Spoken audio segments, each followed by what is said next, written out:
President Trump will host the NATO Secretary General at the White House today after saying the alliance does have a future with the U.S., but only under certain conditions. Meantime, Secretary Rubio is in Canada for the G7. Lucas Tomlinson is live in Washington with all the details. Good morning, Lucas.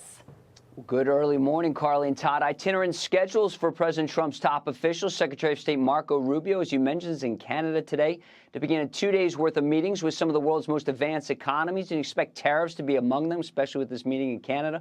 Rubio and Trump want reciprocity. Here in Washington, President Trump will host NATO Secretary General Mark Rutte. NATO has to treat us fairly if they pay their bills and if they do what they're supposed to do. When I first got involved with NATO, as you know, they weren't paying their bills. NATO's expended a lot of that money in fighting this horrible war. It's too bad they had to do that. But they had the money from me. I was the one that got people to pay. The countries, but NATO can be a force for the good, absolutely. Now, President Trump has called on NATO allies to spend 5% of their economies on defense. The U.S. currently spends 3.4%. Russia is currently spending 6% and 40% of its overall budget with help from China. Trump's envoy Steve Witkoff is expected to meet with Russian President Vladimir Putin this week to try and navigate an end to Russia's war in Ukraine after Ukrainian officials agreed to a 30-day ceasefire. Here's Trump yesterday at the White House. People are going to Russia right now as we speak. And hopefully we can get a ceasefire from Russia. But in a financial sense, yeah, we could do things very bad for Russia. It would be devastating for Russia. But I don't want to do that because I want to see peace. And we're getting close to maybe getting something done. Now, last month in Brussels, the NATO Secretary General said the alliance needs to boost weapons production, saying Russia makes more ammunition in 3 months than the entire NATO alliance makes in a year. Wow. Let that sink in, Carly and Todd. Yeah, and that is not good news there. So a very important warning to boost weapons production. But these negotiations, Lucas, are moving full steam ahead with National Security Advisor Mike Waltz meeting with his counterpart. And you said that Steve Witkoff is going to be in Moscow meeting with Vladimir Putin at some point this week. So what are your thoughts on cooperation here? Well, Russian President Vladimir Putin was in the Kursk region of Russia today. Of course, that was where Ukrainian forces had taken over a part of Russia. It was notable, Carly, that Putin was wearing full camouflage uniform. So it's certainly sending a very muscular message back in terms of whether the West can get Vladimir Putin to agree to a ceasefire. That remains to be seen. But one more thing about the weapons production. People are wondering what the U.S. is cranking out.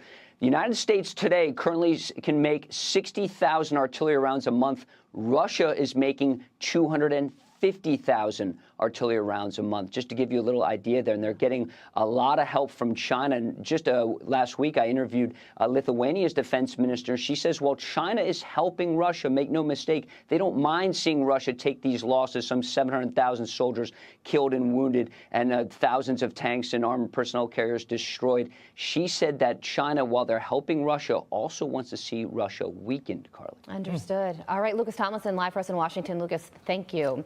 Let's bring in Hudson Institute Senior Fellow and Foreign Policy Expert Rebeccah Heinrichs. Rebeccah, good morning to you. So pick up where Lucas left off. Do you think that Russia will cooperate?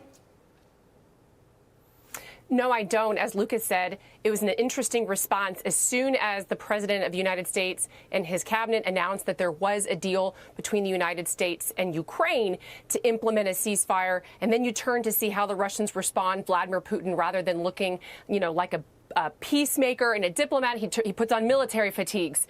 And Russia continued its assault against Ukraine while the United States put that pause on our help for intel sharing. So Russia's not in any way indicating that it's ready for a ceasefire. Yeah, that's right. And the ceasefire is just step one. I mean, getting the 30-day element in is step one. What happens after is even more important. And both sides right now are fighting over this Kursk region to use it as a negotiating chip. And there's a lot of disputed territory over their 600-mile-long front line. So both sides are going to have to give when both sides don't want to. So what happens after the 30 days if they even get to that point? Well, it's important to make the distinction, too. Of course, Ukraine is still in the defensive position, so Ukraine can want a ceasefire all day. But if the Russians continue their assault against Ukraine, Ukraine is going to have to fight back. And so the ball really, truly is in Russia's court. If Russia does not stop its assault against Ukraine, we're not going to have a ceasefire. We can't move on to the next phase, which, as you mentioned, is far more difficult because Russia is demanding that Ukraine completely, quote, demilitarize.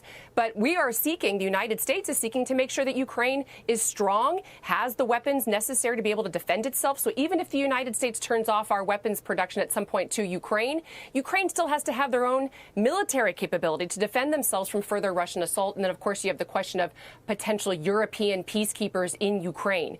If Russia is going to oppose all of that, we're not going to get to a peaceful solution. Okay, so there's also this. Iran, Russia, and China are going to be meeting in Beijing tomorrow to talk about the future of Iran's nuclear plan. And the timing here is notable because the NATO secretary is going to be at the White House today. And also, Iran just rejected President Trump's offer to negotiate. So what are your thoughts on this meeting happening tomorrow? Quite the trifecta here. It is, and there really is an axis that has developed over the last decade, but really sped up over the last 4 years during the Biden administration. It's China, Russia, Iran, and North Korea. So if you see the Chinese and the Russians getting involved in something like a negotiation for the Iranian nuclear program or something like that, you know that it's not going to be in the interests of the United States. And I think that really China has stepped up to try to flex right now as President Trump seeks to be a peacemaker very publicly to end these conflicts. China is trying to step up and say, look, we are a global power and we can mitigate these problems and bring peace too. It's not true, but we're certainly going to see the Chinese try that disinformation campaign. Certainly will. Rebeccah Heinrichs, thank you so much for joining us this morning. Thank you.